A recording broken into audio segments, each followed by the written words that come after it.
cultiva há vários anos aquela ideia de que se eu inoculei uma vez uma área, eu vou ter nodulação sempre. E eu vou trazer aqui algumas imagens que a gente tem algumas dificuldades até na questão de avaliar. Pegar uma planta e ter nódulo numa planta não quer dizer que aqueles nódulos ali sejam os melhores nódulos para a fixação biológica de nitrogênio.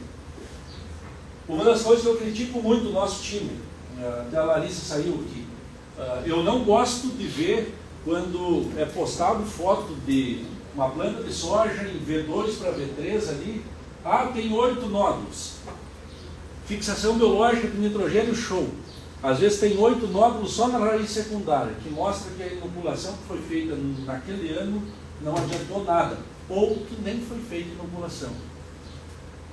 Como dizia um professor que eu tive na Unicruz, bom dia, seu Trenhago, ele dizia o seguinte: quando vocês se formarem, vocês não deveriam ganhar, eu era orientado dele, não deveria ganhar um canudo, deveria ganhar uma pá de corte. Vai trabalhar com soja, deveria avaliar, a primeira coisa, avaliar o sistema reticular. Ali vão estar as coisas mais importantes na cultura da soja. E nós vamos conversar um pouco sobre questão de fixação biológica do nitrogênio a fundo. Sempre começo todas as vezes que eu vou falar com o produtor, falar com o consultor, em reunião, aonde for, em treinamento, eu sempre começo com essa imagem. Essa imagem aqui é de 2019, numa fazenda lá em Butiá, aqui no Rio Grande do Sul, na beira da 290, onde o pessoal estava com a soja toda amarela, e aí eu fui dar uma avaliada no porquê que não estava tendo nodulação, se era problema de qualidade de inoculante, se era alguma operação que tinha sido feita, e aí eu tirei essa foto. E sempre carrego essa pergunta: como está a nossa nodulação? A nossa nodulação, em grande parte das áreas, ela está assim. Mas a gente não vê, porque nós não temos a prática de avaliar a nodulação. Ou grande parte dos produtores, grande parte do setor não tem o hábito de avaliar a nodulação. E a nodulação, ela se coloca extremamente importante quando eu penso nessa imagem aqui. Formação de grão. E principalmente na distribuição da formação de grão. O ideal é que eu tivesse de 38% a 42% da composição desse grão de proteína. Proteína vem de uma cadeia de aminoácidos que vem da junção de nitrogênio. Nitrogênio para a soja, para quem produz soja, vem da onde? E da fixação biológica do nitrogênio. Muito se explica, alguns materiais nossos produzidos hoje não terem um vigor alto de semente, muito se explica pela ineficiência da fixação biológica do nitrogênio. E uma explicação está nesse mapa aqui. Nós deveríamos estar com uma taxa, um percentual de proteína no grão em torno de 40%, vamos fazer uma média. E isso aqui já está desatualizado. É de 2015, o Rio Grande do Sul está com 36%. Eu mandei algumas amostras ano passado e teve uma que me chamou a atenção. Eu não sei se não era até uma amostra do Rodrigo aqui, que foi para a UPF, e teve 32% de proteína. Aí fica aquela pergunta: como que uma soja com 32% de teor de proteína vai me gerar uma semente com alto vigor? É bastante difícil. Primeiro fundamento para quando a gente pensar quem produz semente ou quem isola áreas para produção de semente, pensar em produzir semente com germinação e vigor alto, é pensar lá no começo do plantio. Investir em fixação biológica do nitrogênio. Mas quando eu falo investir, não é tirar do bolso e comprar mais alguma coisa. Muitas vezes é investir em cuidado, em atenção.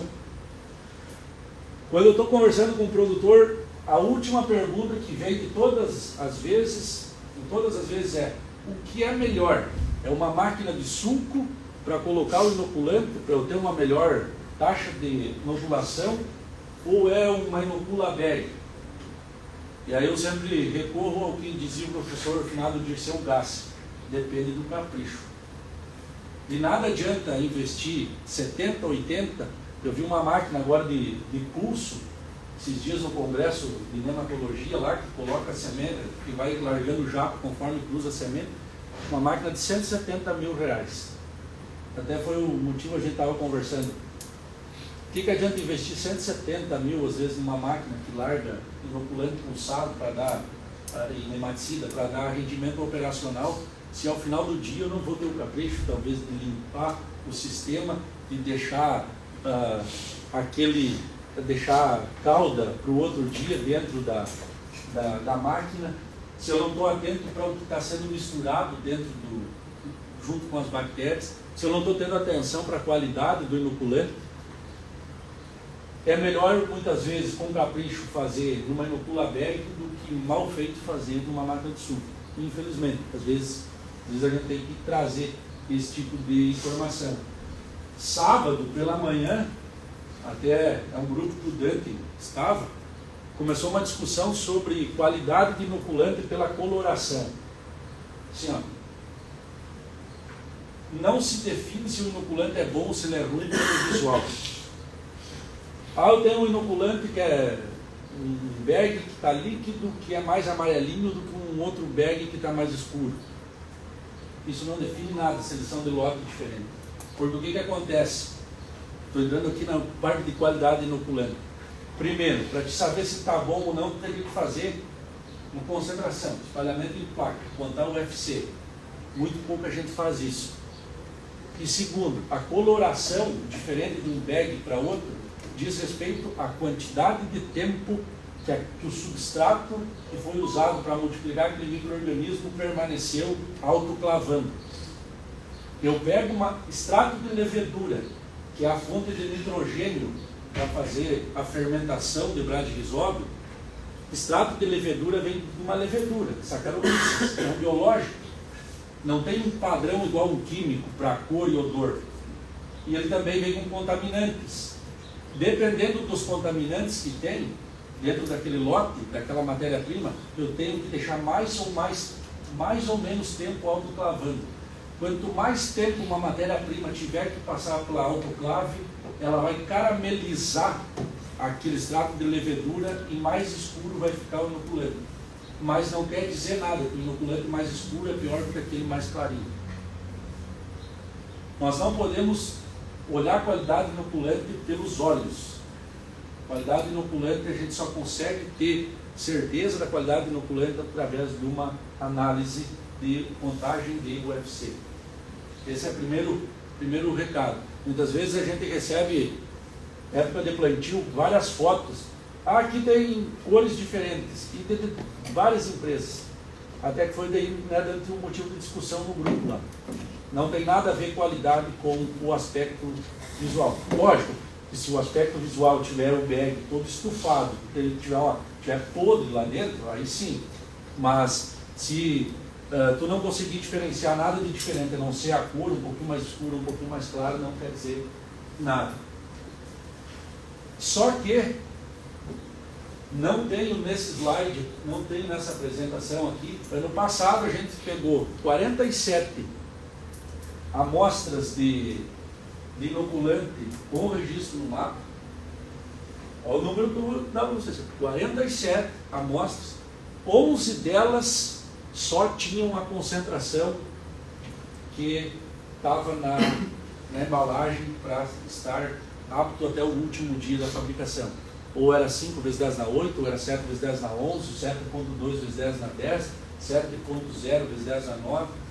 Só 11 tinham essa concentração, de 47. Tinha amostras que tinha qualquer coisa lá dentro, menos Bradyrhizobio. Tinha amostras que tinha salmonella, que é uma gram negativa, do mesmo jeito que é o Bradyrhizobio. Tinha amostras que tinha Escherichia coli, que é contaminante de água, que mostra que o processo de esterilização, por exemplo, da água, dos meios de cultura não era bem feito. E quando pegava a amostra do produto, dava vontade de beber, porque era a coisa mais linda aquela amostra. Então, assim, muitas vezes, pelo visual, a gente não consegue identificar. Nós deveríamos criar o hábito de fazer análise de inoculante também. Aonde faz análise, quanto tempo demora para vir uma análise dessa? Cara, uma análise assim, hoje o melhor laboratório, não estou fazendo propaganda para a Norimar, que foi a professora de microbiologia da UPF durante muitos anos. Ela tem um laboratório em Mato Castelhano. De todos do Rio Grande do Sul que eu conheço, é o melhor laboratório para análise biológica lá. Para Passo Fundo para Lagoa? Saindo Passo Fundo em direção Lagoa Vermelha, Vacaria. Só que tem um porém.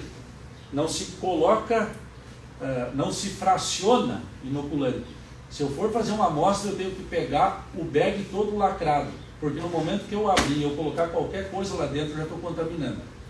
Ele vai dar concentração e muito provavelmente contaminante, mas às vezes o contaminante é por conta da própria operação. Então, se tem vontade de realizar, é pegar um bag fechado e mandar para ela. Mas é o melhor laboratório que eu conheço, para todos os tipos de análise. Como é que é o nome? CBTEC Agro de Mato Castelhano. É a doutora Norimar. E o prazo dessa análise é ligeiro ou é demorado para retornar? Ele leva, em média, depois que chega no laboratório, ele leva em média 5 a 6 dias. Se tu não quer um laudo, que ela só passa na planilha. Se quer um laudo, sim, daí demora até confeccionar o laudo. O ideal é que se envie tipo de quarta, quinta, para quem não vai levar, quem vai mandar pelo correio, para que se chegue lá na sexta e eles consigam plaquear na segunda para fazer a contagem na sexta. Plaqueamento, não se pode fazer plaqueamento de micro-organismo, por exemplo, na quinta-feira para contar na segunda. Quem é que fica controlando as BDO de sábado e domingo? Estagiário, nada contra, mas às vezes tem uma semana farroupilha no meio da contagem. Uma coisa que pode ajudar, às vezes, é produtor que consome bastante dose pedir o laudo da empresa. Toda empresa, a cada lote que emite, ela tem um laudo. Então, tu já tem, além do que está na embalagem, lá tem o laudo do laboratório da empresa. A, B, C, D, né? Se não mandar o laudo, senão o cara pediu um lote e não está lá. Exatamente. Já é uma coisa menos. Tem essa prerrogativa aí também. E aí, indo para as análises de campo, pessoal. Olha essas imagens aqui. Todas elas noduladas. E nenhuma está mal nodulada. Só que cada uma é uma situação. E tem duas aqui que são situações que não são interessantes, pensando em alto teor de fixação biológica de nitrogênio para formação de proteína. Essas duas aqui. Essa primeira imagem aqui, ela mostra basicamente em raiz secundária, formação de nódulos. Isso aqui, ele me descreve que é nódulo que permaneceu no solo, porque bradrhizóbio. Brad quer dizer lento, rhizóbio, o rhizóbio. Rhizóbio de crescimento lento. Por que ele infectou aqui? Porque a marcha dele foi lenta até ele chegar no substrato, que é onde está liberando carbono, sistema radicular. Muito provavelmente, quando eu arranco uma planta e eu tenho esse cenário aqui, são nódulos de rhizóbios do ano passado, do ano retrasado, que sobreviveram no solo, que fizeram cruzamento no solo e que tiveram capacidade de infectar aquele sistema radicular. Mas são muito pouco eficientes em questão de nodulação. Quando eu pego essa imagem aqui, que eu tenho nódulos abaixo da linha de aí 10, 12 centímetros, isso aqui é tudo nódulo que infeccionou a planta, o sistema radicular depois do florescimento, já dentro do reprodutivo. São nódulos que fazem com que a planta gaste muita energia. Imagine, quando ela troca a chavinha do vegetativo para o reprodutivo, ela já tem gasto energético. E ainda soma-se gastar energia ainda para essa galera aqui que está começando a colonizar o sistema radicular dela. Isso aqui acontece muito quando a gente tem a aplicação aérea de inoculante porque não conseguiu, lá na coroa da raiz principal, não conseguiu bons níveis de nodulação, que está tipo aqui. O que a gente vai lá e faz? Muitas vezes, Centro-Oeste tem muito essa pegada de fazer aéreo, 20, 25 doses. Não vai se colonizar aqui, eles vão colonizar aqui, lá embaixo, numa camada de 12 centímetros por aí. Eficiência de fixação biológica de nitrogênio, extremamente baixa. Se eu vou contar aqui, eu tenho nódulo praticamente suficiente para atender a demanda da soja. Se eu vou contar aqui, eu tenho nódulo suficiente para atender a demanda da soja. Mas o nódulo que realmente fixa nitrogênio, o nódulo que realmente entrega proteína, ele deve estar aqui, nessa região. Esse é o ideal para que a gente fixe nitrogênio. Alguns aqui devem saber, para outros talvez seja uma novidade, mas isso aqui é calculado por uma escala métrica, que é isso aqui. Uma soja aqui de V2 querendo ir para V3, isso aqui é uma escala, para a gente contar onde é que está a inoculação do ano, daquele inoculante que a gente colocou. Se nós pegar por base o cotilédone, medir 5 centímetros para baixo do cotilédone, inicia a coroa da raiz. E ela é considerada até um período próximo a 7 centímetros abaixo do início da contagem. E de largura vai ter iguais 7 centímetros. Essa é a coroa da raiz. Aqui eu tenho que ter, nesse estágio, V2 para V3, eu tenho que ter de 8 a 12 nódulos nesse estágio. Aqui estão os nódulos que são oriundos do inoculante que eu coloquei esse ano. Por isso que eu disse, o ideal é esse tipo de imagem aqui. O ideal é que a gente tenha, nesse estágio, a gente consiga ter 8 a 12 nódulos. Aí sim, aí é foto para o pessoal postar no calendário. Como, ó, minha inoculação é eficiente, meu inoculante que eu usei está show de bola nessa concentração. Mas muitas vezes isso aqui não acontece, pessoal, da gente ter 8 a 12 nódulos por uma série de fatores. Não é nem o inoculante que vocês estão usando, nem a marca, e sim alguns fatores aqui que eu descrevi e a gente vai discorrer sobre eles. O primeiro deles, ambiente. Na parte da contagem, o que é mais importante? Quantidade de nódulo, tamanho de nódulo ou peso? Em escala. Escala é número de nódulos, tamanho de nódulos e daí por último peso. Mas é número e tamanho, e daí peso. Porque o tamanho vai depender de como está essa planta. Se ela está nesse estágio que ela já está passando por um veranico, geralmente vai ter mais nódulos, mas eles não vão ser tão grandes, porque ela está segurando a liberação de carbono. Para vocês terem uma ideia, 60% de toda a glicose que uma planta produzir, a partir da fase escura da fotossíntese, vai ser liberado aqui para alimentar essa galera. Então, se ela está sofrendo um estresse, ela para a fotossíntese, ela dá uma baixa taxa de fotossintética dela, baixa a chegada de açúcar aqui na raiz. E aí os nódulos é igual a um boizinho, não consegue engordar. Aí é mais válido, por isso que a gente fala primeiro, o mais importante é número, depois é tamanho. Na imagem anterior, volta a outra, essa aí. A bem à direita lá é o ideal, perfeito? Aqui seria uma imagem mais próxima do ideal. Ok. Para mim identificar o tipo de nódulo que está ocorrendo, como você falaste nas outras duas imagens, é só pela questão de raiz e posicionamento onde ele está, ou tem alguma diferença entre nódulo, de cor, tipo assim? Geralmente, essa pergunta é uma pergunta bem interessante. Geralmente, os nódulos que eles são oriundos do Brachyphyllum nativo, eles tendem a oxidar antes. Eles tendem a ficar verdes para cinza antes. Mas a principal visualização ali V2 para V3, V3 para V4 é a posição. A posição já vai te definir.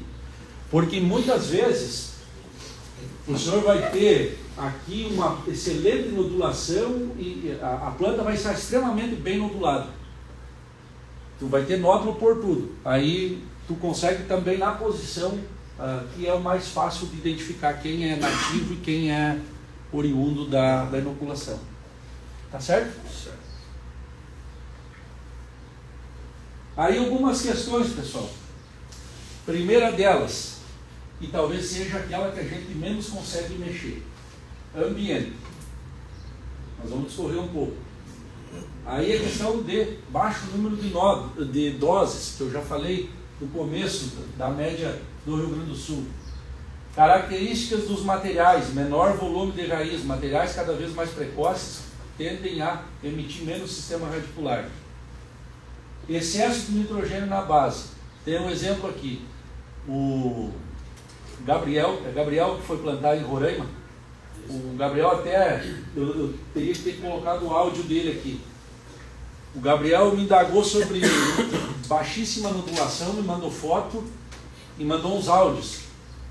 E aí não vou falar aqui porque está sendo gravado o nome da empresa aqui, do inoculante. Eu disse, cara, antes de ver o problema do inoculante, dá uma olhada na quantidade de N na base. Se eu não me engano, naquela situação ele estava trabalhando com 26 para 30 quilos de N na base. O que era bastante. Eu não vou saber te precisar qual, mas até depois dá para interagir com ele para abrir os áudios que ele tinha me mandado para entender quantos quilos e a formulação, mas dava em torno de 26 para 30. A gente usa muito nitrogênio na base, e não só na base de fertilizante. Muitas vezes a gente usa algumas plantas de cobertura que elas deixam muito nitrogênio no início, e que para a soja não é legal. Ervilhaca, se ela está solteira, que ela não tem uma graminha pegando aquele nitrogênio que ela está fixando, a ervilhaca deixa muito nitrogênio na base para arrancar, e aí tu tem baixa nodulação de início. Também é uma forma de excesso de nutriente. E alguns fatores nutricionais aqui que a gente vai também bater em cima, além dos tais cobalto e molibdênio. Mas vamos começando, pessoal, com o ambiente. Olha aí, essa foto tirei lá em Ibirubá, lá na minha cidade natal. 2 da tarde, aonde estava depositada a semente, com um termômetro de medir carne, esse termômetro de açougue, estava 43 graus do ladinho da semente. Com 43 graus, é praticamente 100% de certeza afirmar isso, que mais de 80% do bradyrhizóbio morre ao chegar numa temperatura de 43 graus. É uma temperatura muito alta.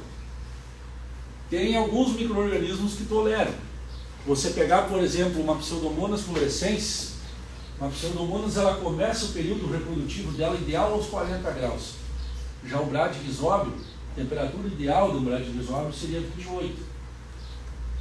Mas assim, ninguém vai plantar na temperatura ideal. Tu tem que dar rendimento operacional, tu tem que fazer a operação, tu não tem como manipular essa questão de calor. O que eu posso fazer para uma questão de ambiente? Aumentar o número de doses. Você pensa bem, se numa temperatura de 40 graus eu perco 80% por causa dessa temperatura e eu uso doses extremamente baixas, não está sobrando quase nada de inoculante vivo naquela semente. Aí já começa uma justificativa do porquê que a gente muitas vezes tem baixa nodulação. E não é nem a qualidade do inoculante, é a questão propriamente dita de ambiente. Centro-Oeste tem uma questão muito, e vou me deparar com isso aqui a partir de amanhã que estou indo para lá. Tem uma questão de janela de plantio. Tem que plantar às vezes no calor e muitas vezes no seco. Vai parar o plantio por causa de pensar que vai ter baixa nodulação? Não vai parar o plantio. Qual a estratégia que se tem que adotar numa situação dessas? Aumento no número de doses.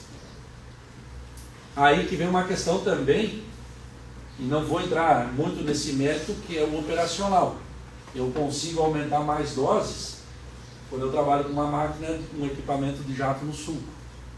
Quando eu trabalho com uma Sinopula bag, eu fico muito limitado à questão de aumento de dose por molhamento. Mas quem não tem plantadeira a vácuo, uma alternativa, se está usando ali as 2 doses de brade líquido e está plantando numa condição de extremo calor e um pouco mais seco, uma alternativa para quem não tem semeador a vácuo, faz um reforço com turfa na caixa. Ah, mas a turfa não cai direito, não cai de forma homogênea. Mas a turfa vai garantir, pelo menos, que tu consiga ter uma colonização com estirpes mais novas. A turfa, pessoal, ela não é o veículo que o inoculante vai para o solo. A turfa é o meio de cultura. Não existe nada mais rico em carbono para um micro-organismo do que turfa. A turfa, ela não é o veículo que vai levar o inoculante para o solo. O veículo que vai levar o inoculante para o solo é a semente. A turfa é o meio de cultura. Um bradyrhizóbio numa turfa, ele consegue sobreviver de 15 até 20 dias no seco, no pó total. Porque ele está tendo fonte de carbono ali. A hora que a condição climática for favorável, aquela semente começar a produzir a primeira radicela, que libera os primeiros compostos fenólicos ali, o bradyrhizóbio que estava na turfa vai lá e infecta o sistema radicular e inicia o processo de colonização. O mesmo vale para a área nova. Área nova, se eu não tenho um equipamento de sulco, que eu posso botar 15, 20 doses numa área nova, eu preciso entrar dentro de uma área nova com turfa. Porque dentro daquela área nova, embora tu faça uma análise de solo e dê uma matéria orgânica alta, mas o teu teor, a tua fração de umina naquela matéria orgânica é muito baixa. Por isso que áreas novas, o ideal é que a gente coloque sempre, se não na totalidade, mas faça um reforço com turfa. Para ambiente, essa é a melhor estratégia. Tem a plantadeira que é com caixa ainda. Se está fazendo no inocula bag, ali 2 horas, pode seguir fazendo. Mas pelo preço que é um inoculante e pela importância que ele tem, vale a pena fazer isso a 60 a 100 gramas por caixa. Uma caixa vai fazer aí 0,8, 1 hectare, mais ou menos, 60 gramas é suficiente. Para pelo menos, numa condição ambiental bem adversa, eu poder botar a cabeça no travesseiro e pensar assim, inoculação não vai ser o pior dos meus problemas, vou ter outros problemas. Inoculação vou ter um nódulo suficiente. E olha só que interessante, pessoal, o aumento de doses de inoculante. A gente fez esse ano, lá na estação do Gabriel Scheidt, em Cruz Alta. O tradicional, 2 doses na semente, partindo para 5 doses no sulco, para ver o aumento de dose até quando se responde à questão de inoculante. 2 doses na semente para 5 doses no sulco ficou muito parecido. Embora o gráfico ele joga para cima ali para dar aquele efeito estético, é de 70,1 para 71,5. De 2 doses na semente para 5 doses no sulco. Ficou muito parecido. A gente começa a ter diferença para quem tem equipamento de sulco quando a gente começa a romper a barreira das 10 doses. Chegando até um pico de 15 doses. Depois também começa a cair. Porque a planta ela gasta energia eu gosto de usar uns termos mais simples para tratar toda aquela bicharada lá embaixo. Ela gasta energia. E ela vai limitar esse gasto de energia, porque ela precisa produzir energia para outras funções dela também. Então, assim, o que a gente percebeu com essa curva, sendo bem direto, se é para mim comprar uma máquina de suco para usar 5 doses, talvez não pague o investimento. é melhor seguir fazendo bem feito 2 doses na maquininha ali na hora do bag e plantando. Ô, Nilo, uma coisa que eu noto, o pessoal que investiu nas máquinas, à medida que tu tem a máquina, aproveitar toda outras tecnologias dentro daquele tanque. Então, às vezes tem 4, 5 produtos ali que chega alguém na propriedade e vê que tem a máquina, não, isso aqui vai na máquina, isso aqui vai no suco, entendeu? Aí tu acaba estragando uma tecnologia, né, para aproveitar caronas de outras, né? Eu vou abordar isso mais aqui na frente, tem um slide só sobre isso, mas eu quero te dizer, o cara foi quinta-feira passada lá em Goiôem, lá pertinho de Nonuai, o cara da Microxisto estava no meio do treinamento, o cara não ficou muito feliz com o que eu falei. Nós temos, se eu não me engano, 12 boros que a gente testou. Boro. Ácido bórico mata a bactéria. Ponto. Ah, mas o pH é 6,5 e ele é líquido porque ele está com MER, monoetanolamina. Inclusive o nosso, né? Inclusive começou com o nosso. Boro mata a bactéria. Boro não se deve posicionar junto dentro de um suco de plantio. Não é só pH que mata a bactéria. O ácido bórico, se a gente pegar uma das funções de ácido bórico, ele tem ação bactericida.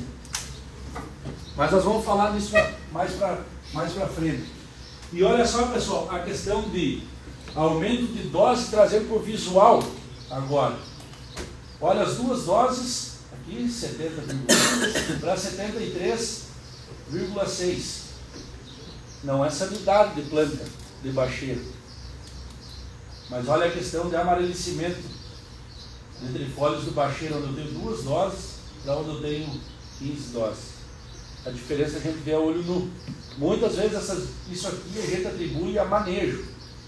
Eu vejo muita foto do pessoal tirando esse tipo de imagem aqui com o bastão e atribuindo a manejo.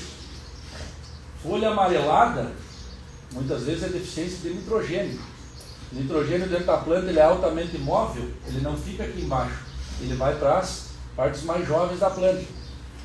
Quando eu tenho nitrogênio de forma suficiente, essa mobilidade ela se torna mais lenta, porque a demanda da planta está sendo atendida. Não precisa haver essa translocação tão rápida. Eu não preciso só contar nódulo quando eu faço, eu coloco mais inoculante. Eu posso ver isso quando a planta está lá no reprodutivo. Entrando no reprodutivo eu consigo visual de folha, principalmente de bacheiro. Partindo para um segundo ponto, saindo do ambiente, que era um ponto que tira bastante a questão de nodulação. Outro ponto, melhoramento genético versus produção de raiz. À medida com que o melhoramento genético avança, as cultivares se tornam mais precoces e o ônus disso aí é o quê? Menor volume de raiz. Isso aqui é um trabalho do professor Forcellini, lá em 2012, que mostra que à medida com que vem encurtando os materiais, o grupo de maturação deles vem caindo o volume de raiz. Se nós pegar hoje, os materiais de soja hoje, mesmo aqueles com um grupo de maturação maior, comparado aos de 30 anos atrás, pode-se considerar que eles são precoces, perto do que era 30 anos. Se eu tenho cada vez mais grupos de maturação mais precoces, eu vou ter problema de volume de raiz. E eu preciso ter raiz para ter nódulo. Talvez essa imagem aqui, pessoal, defina tudo isso. Isso aqui é um pelo radicular. E em azul, marcado com carbono 14, é uma colônia de bradyrhizóbio. Eu vou elucidar isso aqui para vocês. Essa parte aqui, onde está essa flecha preta aqui, é a raiz principal, é a coroa da raiz. Isso aqui é um pelo radicular, aqui é outro pelo radicular, aqui descendo é outro pelo radicular. Por que uma planta precisa ter raiz para ter nódulo? O pelo radicular, pessoal, ele ele é produzido pela planta e ele tem o formato de um gancho. E na ponta desse gancho aqui, ele fica liberando açúcar. E ele atrai aquele bradyrhizóbio que foi junto com a semente ou perto da semente para colonizar ali onde tem um açúcar chamado estaquiose. Esse bradyrhizóbio começa a colonizar ali e olha que está escuro, é um azul escuro. Ele começa a aumentar a colônia dele, porque ele se divide por fissão binária. 2, 4, 8, 16, 32, 64, 128. Ele começa a colonizar aqui. Quando criou uma microcolônia, esse pelo radicular aqui, internamente ele se dilata. E aí o que acontece? Esse bradyrhizóbio começa a migrar, olha, ele está migrando. Ele usa como tubo de infecção. E aí ele vem parar onde? Aqui na célula da raiz principal, na coroa da raiz. E é aqui, nesse pontinho azul aqui, que vai ser formado o nódulo. Por isso que se uma planta não tem, ou se ela tiver baixa capacidade de produção de raiz, ela vai ter baixa nodulação. Por isso que em cultivares extremamente precoces, tudo o que a gente fizer para investir em melhoramento de raiz, estrutura de raiz, melhora a nodulação. O que pode ser feito? Azospirilo, produtor de uma bactéria da coinoculação, produtora da auxina. A auxina é o hormônio produtor de raiz, induz a produção de pelo radicular, se aumenta a produção. Professor, mas automaticamente, sempre a mais precoce vai ter menos proteína, vai ter menos nitrogênio, ela vai sofrer em relação aos 6.5, 6.6. Vai sofrer. Independente de tu ter aquele sistema como tu pode ter numa 6.6, sei lá. Exato. Ela vai ter menos. Ela sempre vai sofrer mais. Por isso que todos os esforços para aumento de produção de raiz que tu fizer, seja com azospirilo, seja com pseudomonas, seja com extratos de alga, seja com alguns outros produtos hormonais para aumentar o volume de raiz, vai responder muito mais em cultivares mais precoces do que de ciclo mais tardio, por causa dessa capacidade de emissão do sistema radicular. Se tu investir, por exemplo, num azospirilo, numa cultivar ciclo mais precoce, e investir num azospirilo numa cultivar de ciclo mais longo, a questão interferir na nodulação vai ser maior na precoce. Não que não terá lá na ciclo mais longo, mas materiais mais precoces respondem mais. Às vezes isso aí é legal para um ano como esse, né? Que antes de tudo não tem produtor que não tenha preocupação com o custo, né? Dado tudo que aconteceu nos últimos 3 anos. Então a gente quer fazer de forma geral uma lavoura muito bem feita, mas um freio de mão de investimento puxado, isso é uma realidade. Aí ajuda também a fazer estratégia, né? Exato. Onde eu vou investir mais? Exatamente. Eu não vou deixar de investir, mas onde eu crio mais investimento de tecnologias que vai ter uma retribuição maior lá em produção. Ajuda esse mapeamento. Ajuda esse mapeamento. Essa imagem aqui, pessoal, isso aqui não vai ter nódulo, porque foi feito em areia. Justamente para a questão do que? Azospirilo. Aqui tem azospirilo e extrato de algas. Aqui tem só a planta ao natural. Não foi colocado bradyrhizóbio, porque, como eu disse, era em areia. Justamente para avaliar isso aqui, capacidade de emissão de raiz. Porque quanto mais pelo radicular eu tiver, maior vai ser a capacidade que essa planta tem de nodular. Entrando em outra etapa da fixação biológica do nitrogênio, que muitas vezes é um diagnóstico que a gente não faz, que foi o diagnóstico do Gabriel, para a questão de baixa taxa de nodulação. Nosso teor de nitrogênio na base. Isso aqui foi um dos primeiros trabalhos que o professor Geraldo começou a apresentar nos treinamentos e nas palestras dele, lá no início da pandemia, e foi de lá que, de uma apresentação dele que eu tirei, que mostra a interferência da quantidade de N na base na questão de número de nódulos. Isso aqui são 5 repetições, e esses grãozinhos aqui são nódulos. Notem que à medida que eu venho da direita para a esquerda, aumentando o número de nitrogênio, valor de nitrogênio na base, eu venho diminuindo a quantidade de nódulos. O que seria ideal de nitrogênio na base? Até 20 kg. Acima de 20 kg de nitrogênio na base, eu já começo a ter problema de nodulação. Por que problema? Vocês imaginem a planta, ela está estabelecida, ela tem até está se estabelecendo, ela tem até V3 para V4, o pensamento da planta é o seguinte: tudo que eu fizer, eu vou investir em nodulação, em liberação de flavonoides, que são substâncias lá na raiz para atrair os bradyrhizóbios que estão na volta ali. Isso é um gasto energético, não vou dizer a palavra porque tem as gurias aqui dentro, isso é um gasto energético complicado. O que acontece quando a planta começa a estabelecer um ambiente que ela tem nitrogênio à vontade ali e ela não precisa gastar energia? Ela vai parar o gasto energético dela. Bom, eu tenho nitrogênio aqui, eu consumo esse nitrogênio.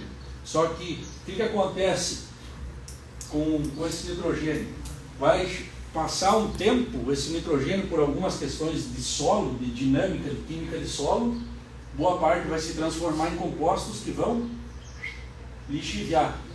E aí as raízes ficam assim, não conseguem pegar mais aquele nitrogênio que desceu. E aí precisa estar lá em V8, está lá em R1, R2, precisa mais nitrogênio, aí a gata já foi para cima. Não tem mais como fazer fixação através de nódulo.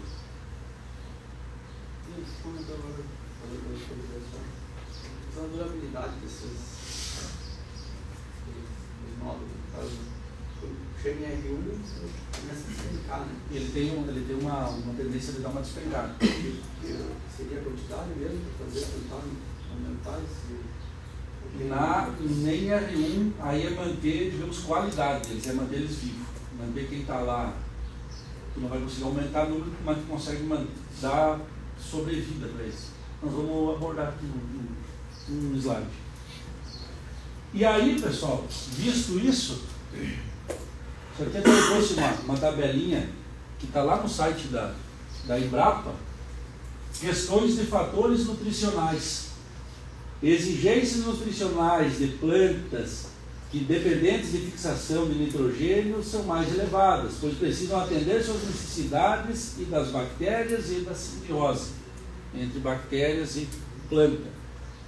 Planta como soja, feijão, que depende de nitrogênio, da fixação biológica de nitrogênio, elas são mais exigentes em questões nutricionais. Elas dependem mais de nutrientes do que plantas que não fixam nitrogênio através da fixação biológica de nitrogênio. E quais são os nutrientes? Nós vamos discutir cada um aqui: cobalto, molibdênio, níquel e algumas características deles, mas um em especial aqui que está sendo muito negligenciado e que tem uma função essencial na fixação biológica de nitrogênio é esse galo aqui, boro. Nós pensamos muito em boro para ter viabilidade de pólen e formação de tubo polínico lá no reprodutivo. E nós esquecemos uma coisa: que isso aqui, esse nódulo, essa estrutura aqui, ela tem que ter uma parede celular espessa. E a parede celular, para ser espessa, para ter uma parede celular que aguente o tranco, precisa de boro. Por que eu preciso de uma parede celular espessa desse nódulo aqui? Pessoal, principalmente para a época de seca, ou época que dê 10, 15 dias sem sol, sem chuva. O nódulo dentro, ele é úmido, ele tem água dentro do nódulo. Quando começa a ficar seco o solo, qual é a tendência da água? É migrar do meio mais concentrado para o menos concentrado. Se essa parede aqui, desse nódulo, ela é uma parede permeável, o que vai acontecer com a água? Vai ir para o solo, vai sair de dentro do nódulo.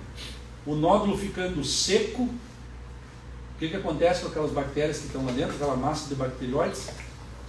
Moram.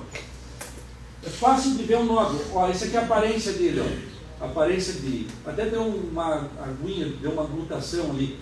Se tu pegar uma planta, pegar um nódulo e abrir assim, quando tu abrir ele com a unha, ele vai deixar a unha toda lambuzada de um líquido. É água. E essa água, quando em período seco, que o solo está extremamente seco, essa água migra. Se a parede celular for muito permeável, vai migrar de dentro do nódulo para o solo, e aquele nódulo oxida. Nós precisamos pensar em uma estratégia de boro já no início do desenvolvimento da cultura, porque a planta forma nódulo, os nódulos que são realmente eficientes, até V4. Se eu deixar para colocar boro lá em R1, eu estou atendendo só uma necessidade da planta, mas talvez uma necessidade essencial que ela tinha, que era de boro, lá desde o início, eu não estou atendendo. Hoje, com as médias produtivas, para boro a gente precisaria o quê? 380 gramas por hectare, é o que vai com o grão. A gente repõe todo ano as 380 gramas? Na maioria das áreas não. Na maioria das áreas a gente não repõe boro. Pelo menos o que a soja leva, a gente não repõe. Na maioria das áreas nós temos deficiência de boro. E a principal sintoma da deficiência de boro, eu, por ser dessa área de microbiologia, principalmente de fixação biológica de nitrogênio, eu atribuo aqui. Então, quando a gente pensar em manejo de boro, pense no manejo já no início, na pré-semeadura ali, porque é de fundamental importância para a fixação biológica de nitrogênio. Bora procurar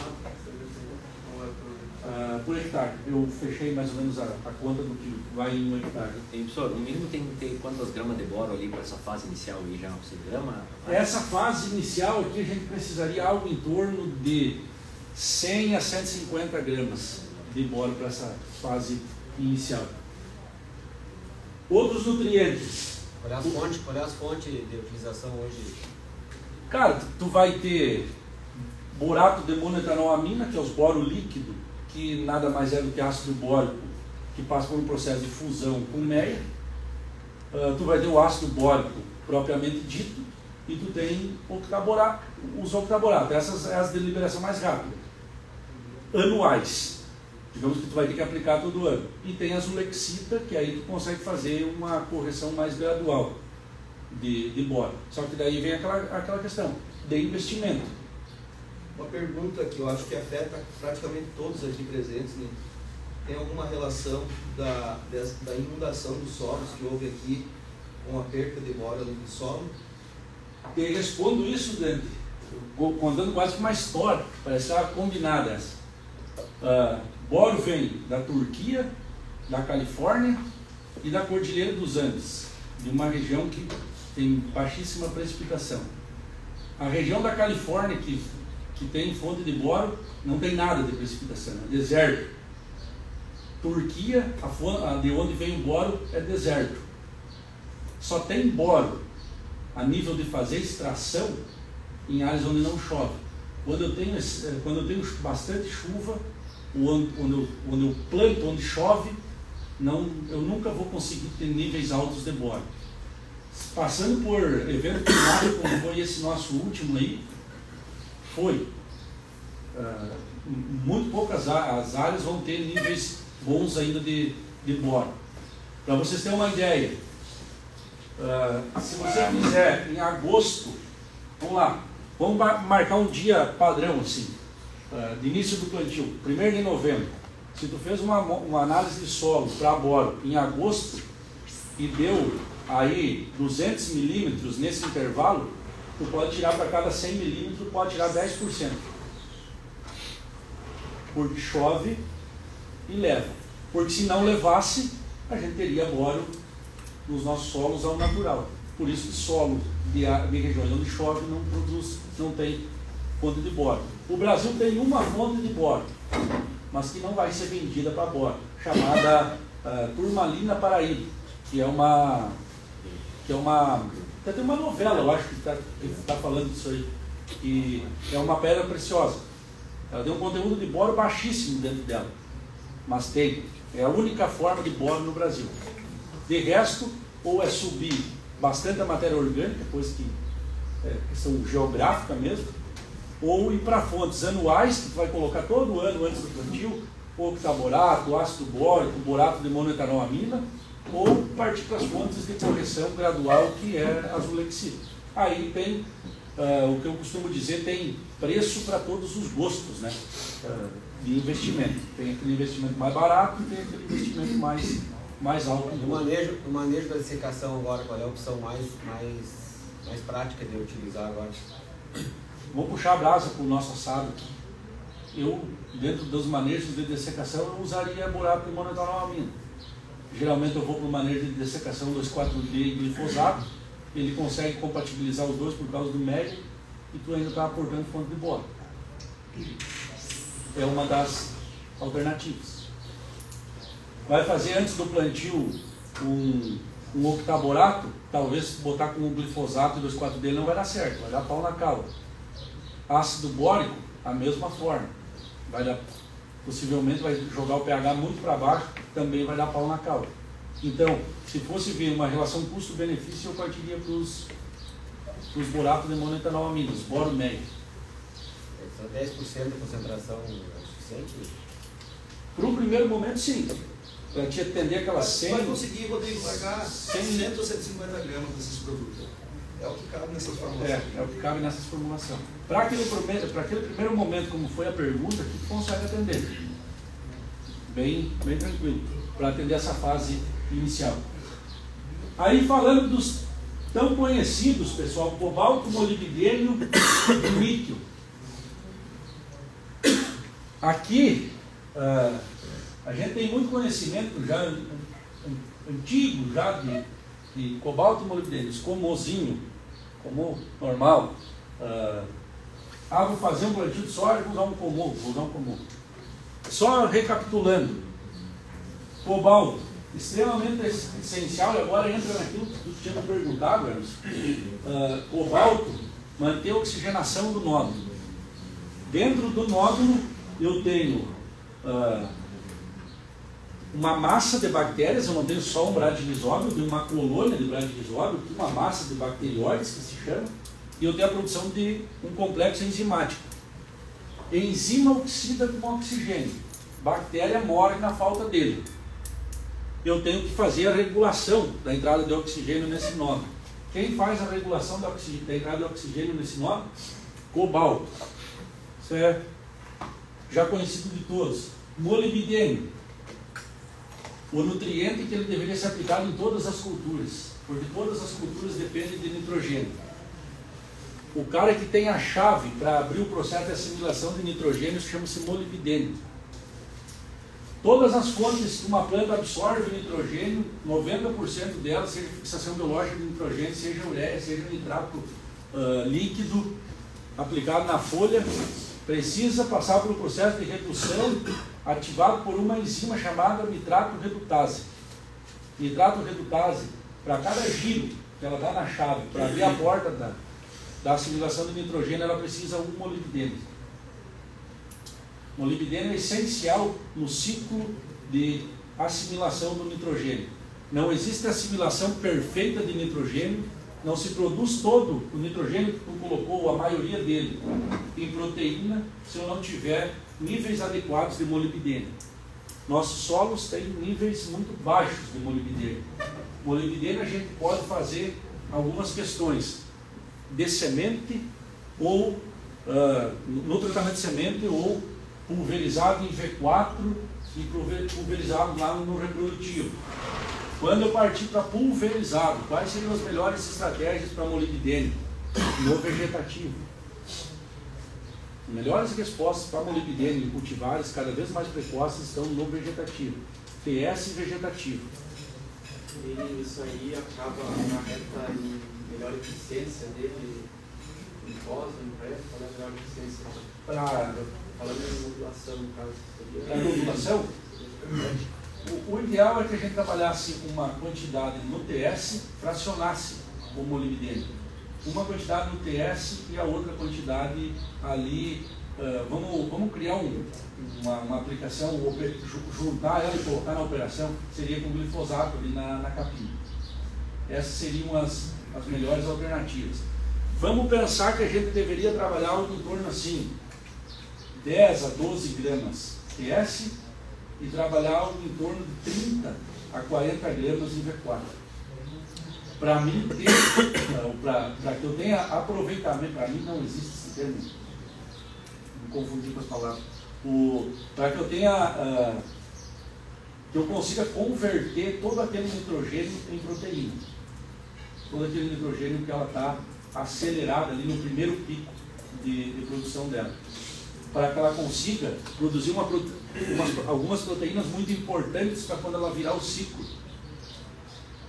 Nitrogênio forma proteína que forma enzima, mas nitrogênio também forma proteínas específicas, que são os hormônios vegetais.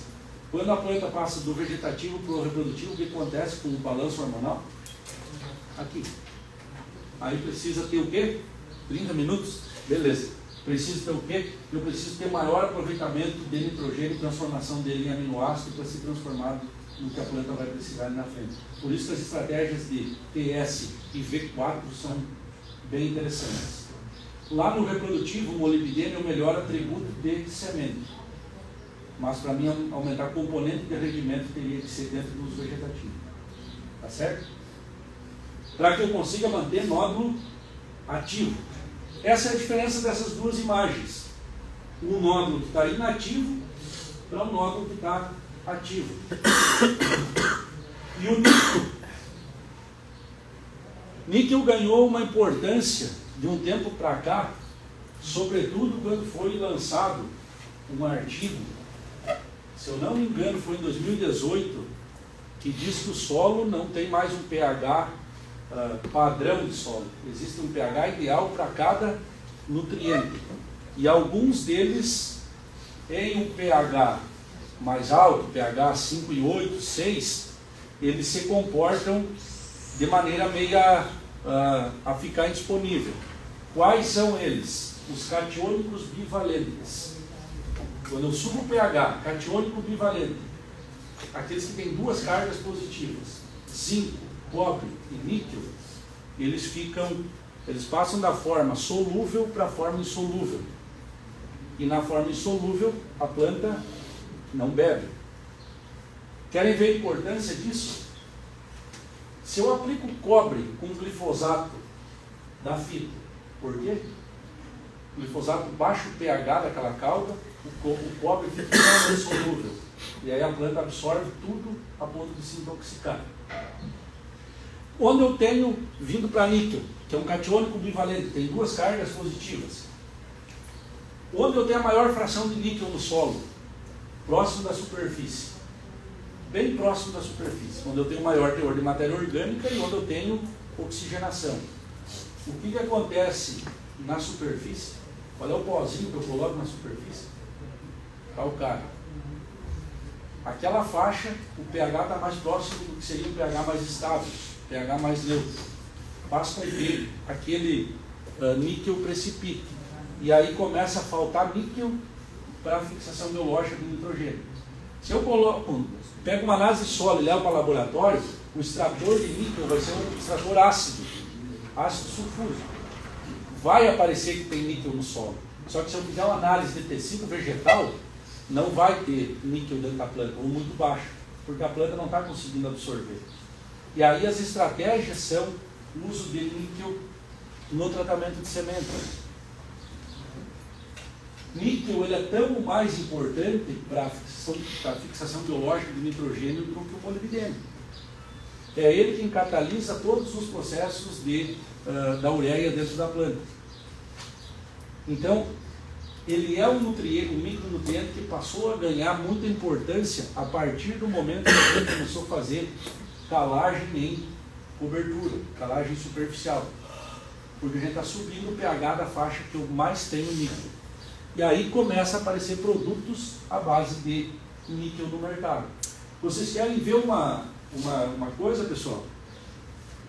Pegue uma área que foi calcalhada esse ano, que não for usar níquel na soja, e vai lá em R1 e pega uma planta e tira os nódulos maiores, se não quer tirar os menores, e abre e vê o percentual do nódulo que está oxidado e faz a mesma coisa numa área que faz 3 ou 4 anos que não é calcalhada.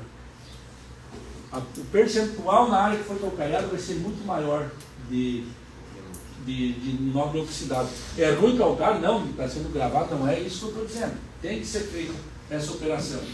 Mas no solo existe um balanço químico. Como esse, em 2018, 2019, ali que saiu esse artigo dizendo que existe no solo um pH ideal para cada nutriente. Alguns deles a gente vai ter que interferir.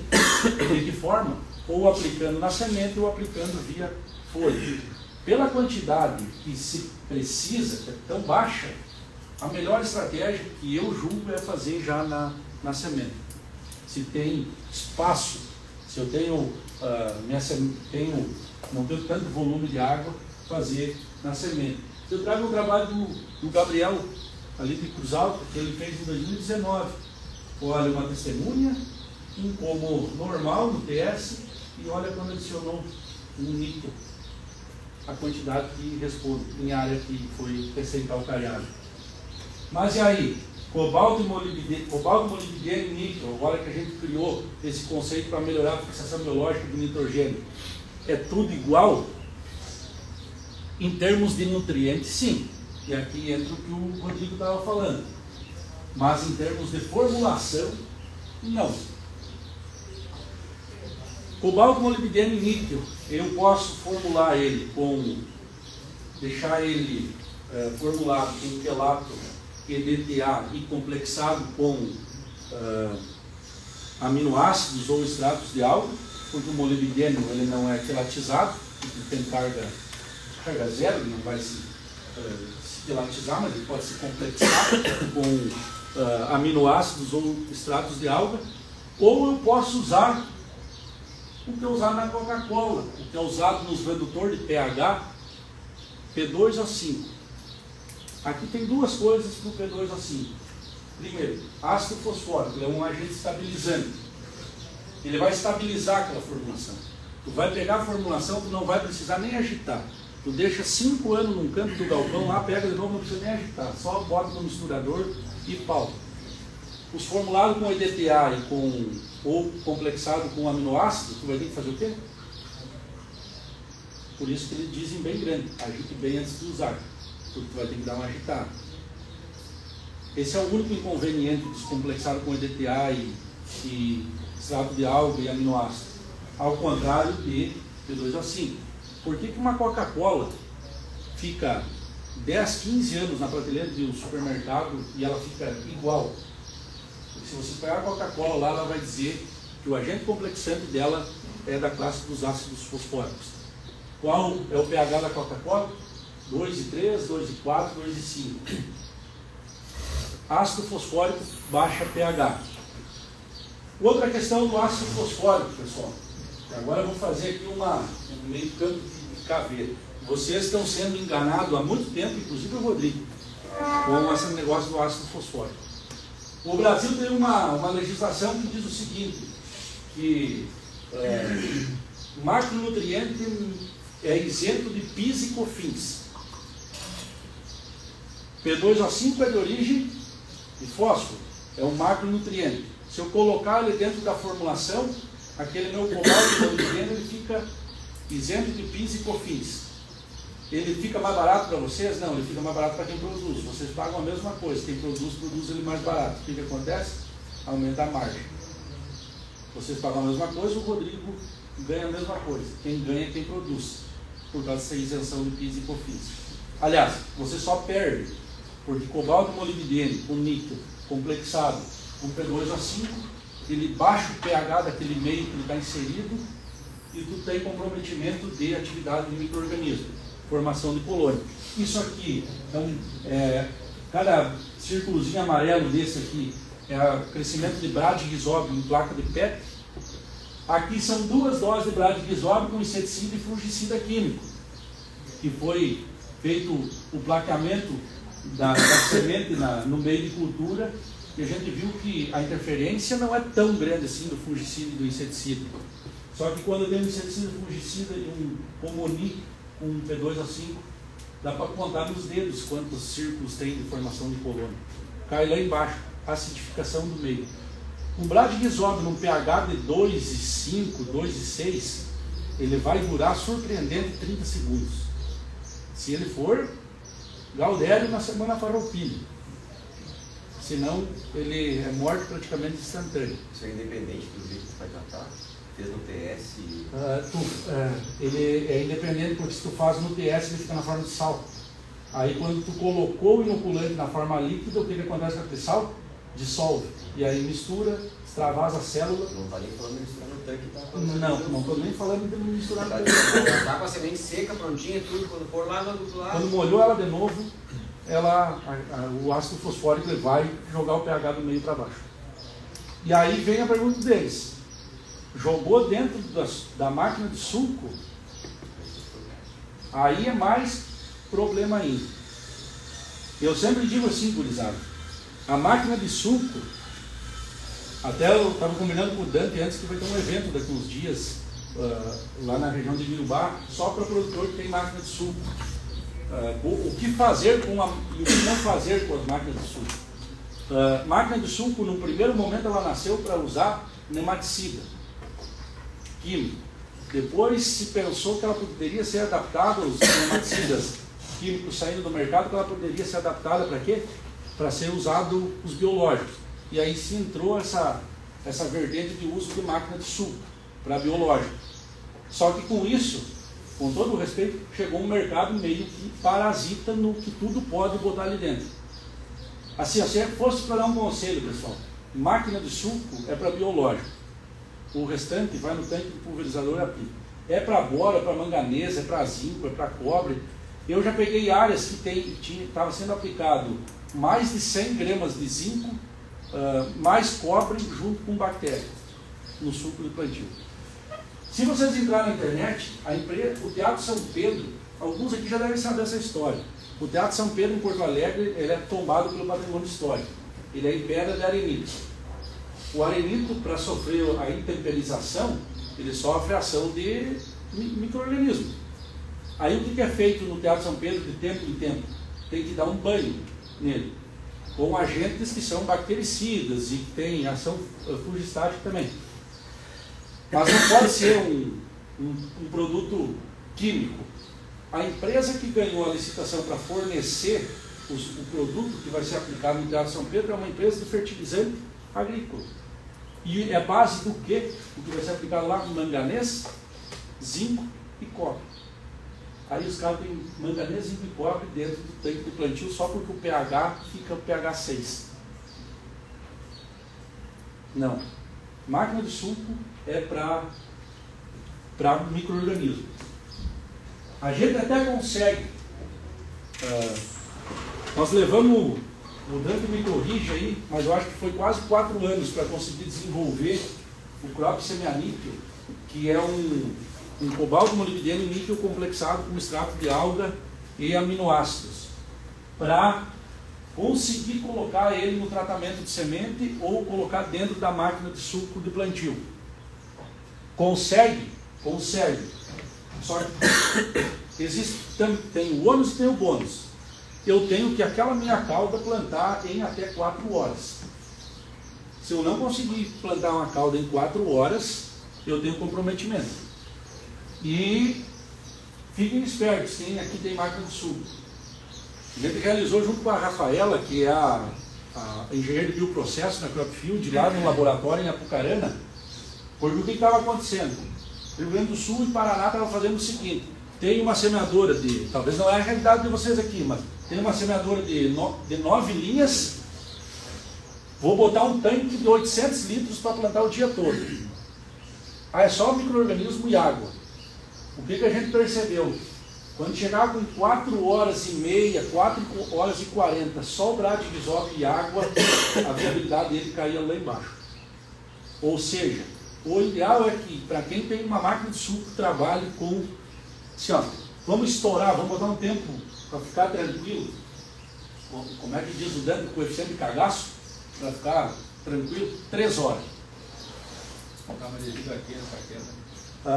O ambiente, mesmo estando na água, o ambiente, ele não, por exemplo, dentro da água tem um ambiente anaeróbico. O micro-organismo, ele é aeróbico, ele precisa oxigenação, ele começa a atividade. O fator de diluição de dentro da embalagem, por exemplo, a questão de extrato de levedura, de sacarose, que são nitrogênio e carbono, ela desbalança toda, tu não tem mais nada quando tu tira ele da embalagem. Ali dentro da embalagem tu tem o micro-organismo, extrato de levedura e carbono, que é o que tu tem ali dentro. Quando tu coloca dentro da água, tu está perdendo carbono, tu está perdendo nitrogênio e ele está no processo ainda ainda anaeróbico. E aí começa a descer a viabilidade dele. Sem falar em outros fatores, começa a esquentar a água, a agitação. Mas esquentar um tanque de 800 litros num dia, quanto ele não deveria esquentar, até porque ele está agitando, ele não chegaria à temperatura. A oscilação de temperatura também pode causar um estresse no micro-organismo. São vários fatores que a gente pode elencar. O ideal é que não se passasse dessas 3 horas e meia de tempo da cauda pronta, com o micro-organismo dentro.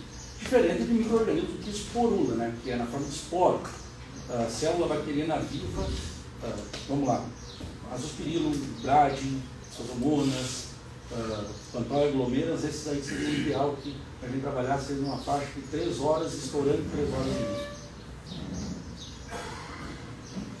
E a asepsia do tanque no final do dia, o que impacta? Eu deixei o tanque lá com um restinho de calda, não passei água limpa. O ideal é todo dia, no final da operação, passar uma água limpa dentro do tanque. Não precisa de nenhum produto milagroso que ele descontamine.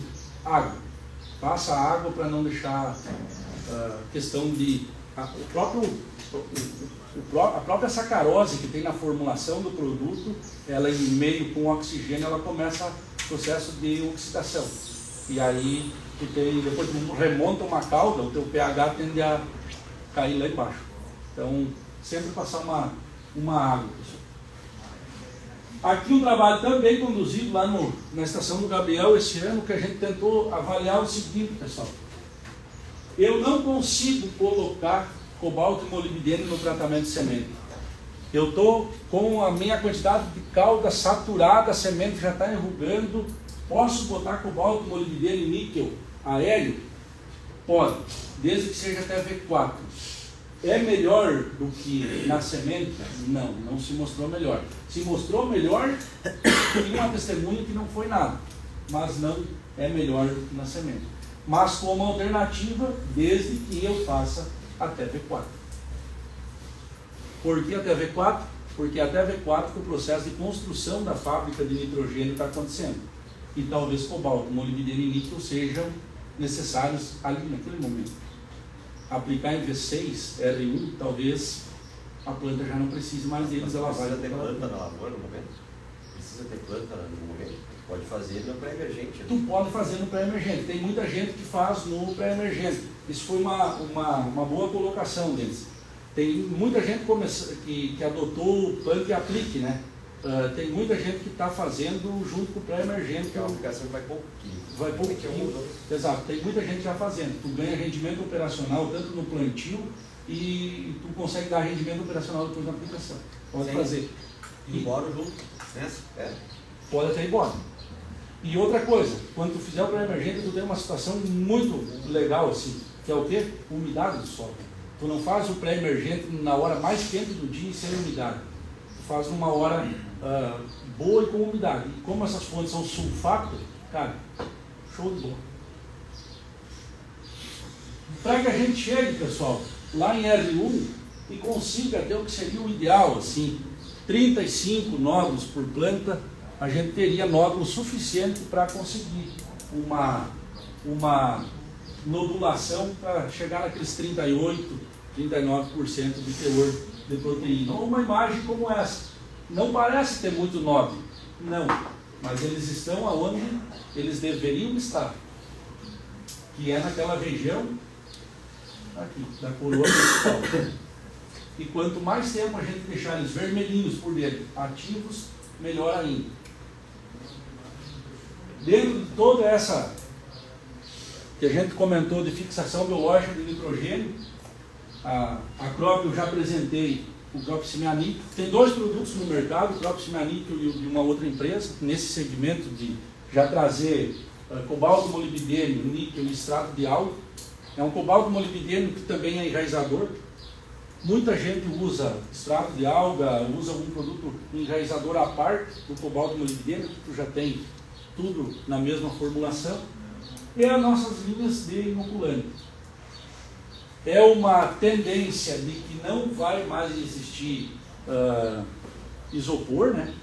Os inoculantes vão vir, por questão ambiental, todos em caixa de papelão, porque quem tem ISO, as fábricas que têm ISO, isopor, vem do petróleo, eles não podem usar isopor. Eu me preocupa quanto à qualidade, principalmente o Brasil é um país continental, imagine sair produzindo no Paraná, que é a maioria das fábricas, Paraná e São Paulo, e chegar até o Rio Grande do Sul, aí no mês quente, rodando de caminhão numa caixa de isopor, numa caixa de papelão, me preocupa. A Crop ainda mantém a sacola térmica. A sacola térmica, embora tenha aquele apelo que dá para botar um fardo de latão dentro, fazendo a brincadeira, mas ela tem o apelo técnico, né? Ela é para isolar um pouco a temperatura e principalmente a luminosidade, para que a gente consiga preservar o micro-organismo o mais próximo do ideal que ele saiu da fábrica possível para chegar no momento da aplicação. Agora, usando meus últimos 20 minutos que o Dante me deu aí, pessoal, muito em cima daquela questão de ter participado semana passada do Congresso Brasileiro de Nematologia, Congresso Brasileiro e Latino-Americano de Nematologia, onde durante 5 dias, tranquilamente, 3 o Rio Grande do Sul foi muito comentado. Nós, no Rio Grande do Sul, somos vistos como o estado da federação que vai ter que se remodular e começar a aprender a trabalhar com presença de nematóides nas nossas áreas. Coisas que há muito pouco tempo a gente ouvia dizer, não, o nematóide é a questão da metade sul, não é, pega cruz alta para cima, não tem problema de nematóide, tem problema de nematóide em todas as áreas. Quero compartilhar com vocês uma imagem que recebi de um produtor, acho que vocês vão se identificar com isso, mas olha a produtividade que ele tinha, e ele me mandou um vídeo. E eu, antes de abrir o vídeo, eu comentei que a produtividade dele era extremamente boa. E ele disse, não, eu não estou contente com a minha produtividade. Olha aí, um produtor que pelo equipamento já dá para ver que é um produtor bem estruturado, mas olhem o monitor da máquina. Ele estava me indagando sobre por que em algumas determinadas manchas ele tinha essa queda de produtividade. Soja colocou estatura, colocou tamanho. Aí eu disse para ele, cara, só cuide para não se cortar as pernas, mas quando baixar muito a produtividade, a máquina vai na frente, pega o primeiro pé que estiver na frente da serra e arranca ele e passa o canivete, para a gente ver o que tem no sistema radicular, porque provavelmente é uma doença do sistema radicular. Ele me reportou e disse, olha, eu não precisei nem passar o canivete, o sistema radicular saiu todo, quebrou, ficou no solo e o que sobrou era tudo necrosado. Aí mandou a foto, era macrofomina. Aí eu disse, cara, macrofomina deu problema dela ser um fungo de solo, que causa problema mesmo, mas quando tem severidade de macrofomina em reboleira, pode ser que a macrofomina é uma consequência e a causa tenha sido nematóide. Por que causa tenha sido nematóide? O nematóide foi lá, estocou a raiz, principalmente os nematóides de lesão, platilencos, helicotilencos, abriu uma porta de entrada, a macrofomina infectou o sistema radicular. Ele fez análise de nematóide naquela área, mesmo fora da época ideal de fazer análise de nematóide, e ele teve presença de helicotilencos. E uma presença de helicotilencos que ela começou a assustar. Quando você pegar uma análise de helicotilencos, que é um nematóide que ele é emergente e ele consegue se desenvolver bem em áreas de textura mais argilosa. Quando tu pegar uma análise para pratilencos e para helicotilencos, pratilencos é um nematóide de lesão, helicotilencos também é de lesão, é semelhante. E tu tiver, a cada 82 indivíduos que tu tiver por grama de raiz, tu está perdendo uma saca de soja. 82 nematóides na raiz é uma saca de soja a menos. 82 nematóides por grama. Eu peguei a análise, eu acho que eu não estou com ela nessa apresentação. A análise tinha, se somasse pratilencos e helicotilencos, em 13 gramas de raiz ela tinha mais de 1000 indivíduos dos dois gêneros de nematóide. Nós temos muito problema de nematóide nos nossos solos. Para quem planta soja e teve fito esse ano e a fito foi em reboleira, pessoal, não botem toda a culpa no triazol. Apliquei o triazol, deu fito. Se foi em reboleira, vão na reboleira e coleta a raiz e dá uma analisada do sistema radicular, se ele não está parecido com isso aqui, ó, necrosado e todo estocado. Aquela fito, ela pode ter feito o seguinte: ser feito de um triazol que ele ficou, o fator de difusão dele dentro da planta ficou muito alto, por ela ter menos conteúdo de água dentro dela, por questão do sistema radicular comprometido. Muitas áreas que a gente viu com fito esse ano, aonde foi marcado com bandeirinha e feita a coleta e levado para o laboratório, apareceu nematóide. Ou apareceu de galha, ou apareceu pratilencos, ou helicotilencos.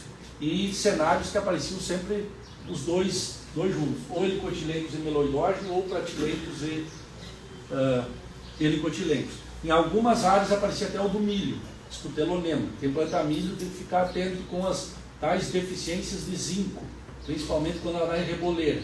Pode ser escutelonema. É um nematóide que causa lesão em raiz. E aí, tem um trabalho da Sociedade Brasileira de Nematologia que mostra, em cima de um programa que eles fizeram de análises, que o Rio Grande do Sul está bem complexo de nematóide. Aqui, as barrinhas em verde é o percentual de nematóides, de amostras com esses nematóides por amostras coletadas. E olha, a gente tem as mais diversas espécies. Outra coisa, quem planta arroz aqui, quando tem aplicação de imazapic, por exemplo, você vê aquela que dá umas fitas que parece uma deficiência de nitrogênio,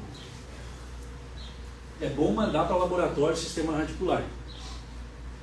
O Rio Grande do Sul tem muito problema de meloidógeno graminícola. É o nematóide que ataca arroz, é o nematóide de galha que ataca arroz. Só que o grande problema, esse nematóide muitas vezes ele não forma a galha. Tu olha a aplicação do herbicida, ou tu dá uma olhada assim, parece uma deficiência de nitrogênio, meia manchada na lavoura. Se tu ir tirar a planta e levar o sistema radicular para o laboratório para fazer uma análise, levar para o FICOS, ali em Santa Maria, em Itaara, muitas vezes vai aparecer meloidógeno graminícola no sistema radicular, mesmo sem ter galho. É um problema sério no Rio Grande do Sul, nas áreas de arroz, esse meloidógeno, esse nematóide de galho. Então, tem que ficar atento também para isso. Nós temos a presença grande de nematóides. Nessa forma aqui, a gente pega Cacequi, Rosário do Sul ali, essa região, tem bastante nematóide de galhas. Outras regiões a gente tem muito nematóide de lesão, pratilencos e helicotilencos. Ficar atento. Para nematóide, qual é o momento de iniciar o manejo para nematóide? O momento de iniciar manejo para nematóide é quando eu detectei. Esqueçam aquele negócio de alta, média e baixa infestação. No momento que tu tiver o nematóide na área e for identificado, comece a fazer manejo. Porque o que hoje é baixa, a incidência, amanhã, dependendo do que tu bota de planta de cobertura, ou planta outonal, explode para a safra seguinte. O que acontece para nematóide? Poucos produtos químicos registrados para soja. O único que está com registro é fluopiran. Só que tem um problema desses químicos, que eles têm um residual curto. Tem alguma coisa que está sendo aplicada de abamectina. Para arroz não tem produto químico registrado para nematóide. Não tem. Só tem 3 produtos registrados para nematóide em arroz e são biológicos. São três biológicos, são 3 micro-organismos e eles estão compondo 5 produtos comerciais. É só o que tem no mercado. E a gente tem que ficar atento. O que mais tem é Bacillus amiloliquefaces, tanto em soja como em arroz, é o que mais tem registro. É o produto com mais amplo espectro de ação, porque ele forma uma película no sistema radicular. O que acontece com essa película? Isso aqui esverdeado ao redor do sistema radicular. O nematóide, por exemplo, um meloidógeno, seja o javanica, o incógnito, o das galhas, ou seja o graminícola do arroz. A fase J1 é dentro do ovo. J2 é quando o ovo eclode e ele sai procurando a raiz. O meloidógeno só infecta a raiz na forma de J2. Se ele não encontrar a raiz por causa desse escudo, passou a fase de J2, ele morre. Ele não é tão difícil de controlar. Os de lesão, pratilencos, escotelonema e helicotilencos, eles infectam em qualquer fase da vida deles. J2, J3, J4, fase adulta, macho, fêmea, eles atacam. Aí eu preciso ter um organismo, um micro-organismo que tenha a capacidade de ficar reproduzindo esse filme aqui mais tempo possível durante o ciclo da cultura. O micro-organismo mais reconhecido para fazer isso chama-se Bacillus amiloliquefaces. É disparado o produto mais usado, o micro-organismo mais usado e estudado para controle de nematóides, seja em arroz, seja em cana, seja em soja, seja em milho.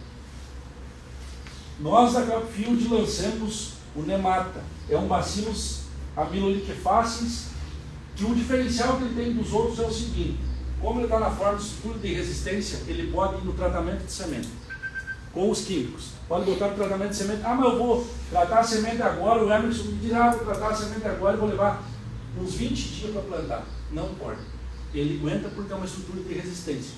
Como é um bacillus, não sofre ação de fungicida nem de inseticida. É um produto com essa prescrição. Só que devemos ficar atentos, pessoal. Primeiro, uma tabela dessas deve ser levada em consideração. Eu preciso ver o que eu estou fazendo no inverno. Eu ia falar: mas o manejo de pastagem é complicado com área que tem nematóide, a Zevem multiplica alguns nematóides.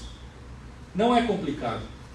Só tem que estar antenado para o nematóide que eu tenho, e se eu vou fazer, por exemplo, pastagem de Zevem, talvez eu vou ter que fazer uma interferência lá durante aquele ciclo de pastagem, uma aplicação via barra, num dia de uma condição mais nublada, como está hoje, assim, para a aplicação desse micro-organismo. Pode fazer, tendo Zevem. Passar essa tabela para o Rodrigo para ele passar para o pessoal depois. Tá?